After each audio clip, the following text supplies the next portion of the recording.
Well, I don't think. مجھے نہیں لگتا کہ انتخابات کے نتائج سے موجودہ امن عمل پر کوئی اثر پڑے گا۔ نقطہ نظر میں یا عمل کی رفتار میں فرق ہو سکتا ہے، لیکن امریکہ کے مجموعی ہدف میں نہیں، جو افغانستان میں ایک سمجھوتے اور فوجی دستوں میں کمی کا ہے۔ صدر ٹرمپ نے حال ہی میں ایک ٹویٹ میں کہا کہ تمام امریکی فوجیوں کو کرسمس تک گھر واپس آ جانا چاہیے۔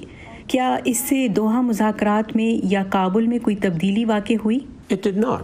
ایسا نہیں ہوا۔ ہم افغان تنازع اور امریکی مداخلت سے متعلق صدر ٹرمپ کے خیالات کو جانتے ہیں۔ وہ فوجیوں کے انخلاء اور مکمل انخلاء نہ ہونے کی صورت میں ان کی تعداد میں نمایاں کمی اور افغان عوام کو اپنے مستقبل کا فیصلہ کرنے کی آزادی دیے جانے پر بہت واضح انداز میں بات کرتے آئے ہیں، جس کا ہم احترام کرتے ہیں۔ ہمیں بالکل یہی کرنا چاہیے۔ کیا آپ کے خیال میں فروری میں امریکہ اور طالبان کے درمیان ہونے والی ڈیل اچھی ڈیل تھی؟ The deal as far as جہاں تک اس معاہدے کے ذریعے افغانستان میں تنازعات کے خاتمے اور افغان ہلاکتوں کا خاتمہ ہے تو یہ زبردست ہے۔ ایسا تو پہلے ہی ہو جانا چاہیے تھا۔ اگر امریکہ کا مقصد افغانستان میں کسی سمجھوتے اور پائیدار امن کا حصول ہے تو ایسا امن عمل میں نظر آنا چاہیے۔ امریکہ جو امن عمل لے کر آیا ہے، ہم دیکھ رہے ہیں کہ اس میں پاکستان کے ساتھ ہم آہنگی شامل ہے۔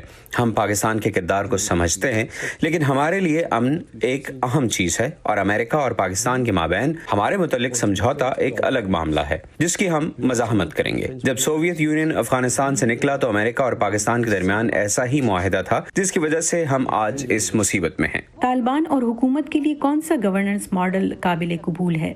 ابھی دونوں اطراف کی ترجیح یہ ہونی چاہیے کہ وہ افغان عوام کے خلاف تشدد کو فوری طور پر ختم کریں۔ حکومت کی آئندہ شکل یا ریاست کے ڈھانچے کے بارے میں فیصلہ افغان عوام کریں گے، جو طالبان اور افغان عوام کا اجتماعی فیصلہ ہے۔ اگر آپ کا سوال حقوق کے بارے میں ہے تو ہماری خواتین کو تعلیم دینے کا حق ہے اور ہمارے معاشرے کو ترقی کا حق ہے۔ اس پر سمجھوتا نہیں ہو سکتا۔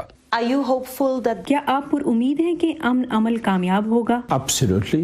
بالکل، ہم امریکہ کی طرف سے شروع کردہ اس عمل کے ساتھ ہیں اور ہمیں بہت امید ہے کہ امریکی اس عمل کو شفافیت اور مکمل صلاح و مشورے سے ان تمام طاقتوں کے ساتھ انجام دیں گے جو افغانستان اور خطے میں مفاد رکھتے ہیں۔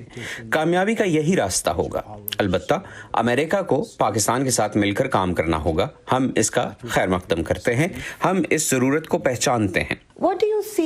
آپ اپنے لیے مستقبل میں کیا کردار دیکھتے ہیں؟ Citizen Karzai. ایک شہری جو افغانستان میں امن قائم کرنے اور افغانستان کو باوقار زندگی کی طرف لوٹنے کے لیے ہر ممکن کوشش کر رہا ہے۔